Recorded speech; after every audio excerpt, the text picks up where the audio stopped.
Seorang adik berlari masuk ke dalam biliknya sendiri. Dia kemudian meraba-raba kepalanya. Dia amat terkejut apabila mendapati terdapat banyak darah di kepalanya dan juga mendapati kepalanya berlubang. Tidak lama kemudian, ada seseorang telah merempuh masuk biliknya. Apa yang terjadi sebenarnya?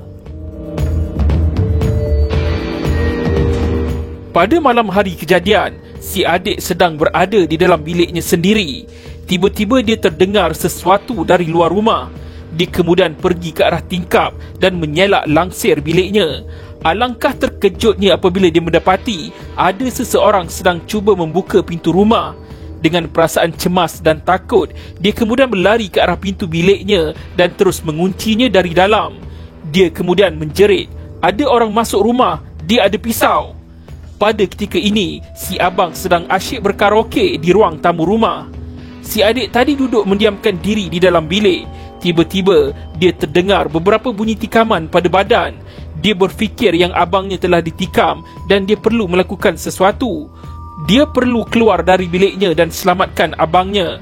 Berkemungkinan dengan muzik yang kuat ketika berkaraoke telah membuatkan abangnya tidak mendengar jeritan si adik yang mengatakan ada seseorang cuba memecah masuk rumah mereka. Si adik kemudian bertindak keluar dari biliknya dan mendapati abangnya sedang bergelut dengan penyamun tersebut. Dia kemudian mendapatkan sebuah kerusi untuk tujuan memukul penyamun tersebut bagi menyelamatkan abangnya yang sedang dalam kesusahan. Dia juga dapat melihat yang abangnya cuba untuk merampas pisau dari tangan penyamun berkenaan. Si adik cuba mengangkat kerusi untuk memukul penyamun tersebut. Malangnya, si adik tiba-tiba terjatuh bersama kerusi yang dipegangnya. Penyamun itu kemudian mendapatkan si adik lalu memukul dan menetak kepala si adik dengan pisau. Ketika kejadian ini berlaku, beberapa orang sepupu kepada dua beradik ini juga berada di dalam rumah tersebut. Si abang yang sedang berlumuran darah akibat ditikam kemudian menjerit meminta tolong kepada sepupunya. Malangnya, tiada sesiapa pun yang membantu si abang. Berkemungkinan mereka semua dalam ketakutan dan tergamam dengan apa yang berlaku di depan mata mereka. Si adik yang telah tercedera ditetak berlari semula masuk ke dalam biliknya dan berbaring. Dia kemudian menyentuh kepala dan mendapati terdapat banyak darah di kepalanya dan juga berlubang akibat ditetak.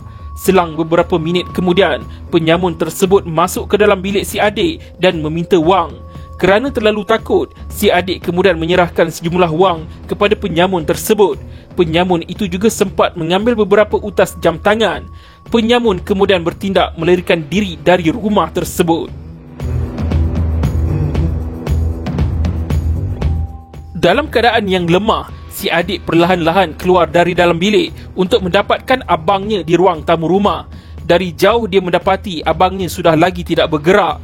Dia kemudian pergi mendekati abangnya dan tiada respon yang diberikan. Si adik kemudian bertindak menggoncang-goncangkan badan abangnya. Namun, masih juga tiada tindak balas dari abang tersayang. Si adik kemudian mengambil telefon dan menghubungi anak abangnya. Tidak lama kemudian, pegawai penyiasat polis diraja Malaysia PDRM tiba di lokasi kejadian. Pegawai penyiasat memeriksa si abang yang sudah tidak lagi bernafas. Pemeriksaan pada badan mangsa mendapati ada beberapa kesan tetakan di bahagian kepala, pinggang dan juga lengan. Apa yang lebih mengerikan, isi perut si abang dalam keadaan terburai. Mayat mangsa kemudian dibawa ke Hospital Sultanah Nora Ismail di Batu Pahat, Johor untuk dibedah siasat. Menurut pakar forensik, mangsa mati disebabkan luka tikaman di perut yang mengakibatkan kecederaan di abdomen di mana telah menyebabkan maut serta-merta. 2 hari selepas kejadian menyayat hati ini berlaku, suspek telah berjaya ditahan polis. 1 kawat cam kemudian telah dijalankan oleh pihak polis. Pengecaman muka penyamun tersebut telah disahkan oleh adik mangsa dan mengatakan suspeklah yang memecah masuk rumah mereka dan mencederakan abangnya. Suspek yang tidak didedahkan namanya berusia 32 tahun telah didakwa membunuh mangsa berusia 71 tahun di bawah Seksyen 302 Kanun Keseksaan atas kesalahan membunuh dengan niat. Suspek boleh dikenakan hukuman gantung sampai mati jika didapati bersalah. Suspek juga didakwa atas kesalahan sengaja menyebabkan kecederaan parah pada adik mangsa yang berusia 61 tahun.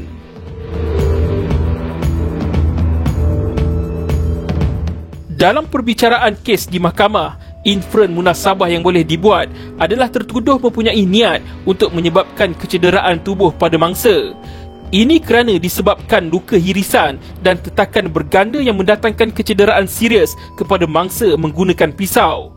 Kecederaan yang dialami mangsa adalah cukup pada lazimnya untuk menyebabkan mangsa mati. Peratus kebarangkalian tentang kematian mangsa disebabkan tindakan tertuduh adalah besar. Hakim Mahkamah Tinggi mendapati tertuduh bersalah atas kesalahan membunuh mangsa dan dijatuhkan hukuman gantung sampai mati. Peguam bela kepada tertuduh kemudian membuat rayuan di Mahkamah Rayuan. Peguam bela berhujah tertuduh tiada niat membunuh, sebaliknya hanya ingin melakukan rompakan. Hakim Mahkamah Rayuan menolak hujahan dari peguam bela tertuduh. Niat untuk membunuh tidak diperlukan dalam setiap kes. Pengetahuan bahawa akibat semula jadi dan berkemungkinan dari sesuatu perbuatan boleh membawa maut adalah mencukupi untuk sabitan. Merujuk kepada kes Kenneth Fook Moon Lee lawan pendakwa raya. Keterangan menunjukkan tertuduh dalam keadaan sedar dan tahu perbuatan yang dilakukannya terhadap mangsa dan adik mangsa. Senjata tajam yang digunakan, kekuatan yang digunakan dan tenaga yang digunakan ketika melakukan tikaman serta kedalaman kecederaan yang dialami mangsa turut diambil kira. Dalam kes ini, abdomen mangsa ditikam pada kedalaman 24 cm.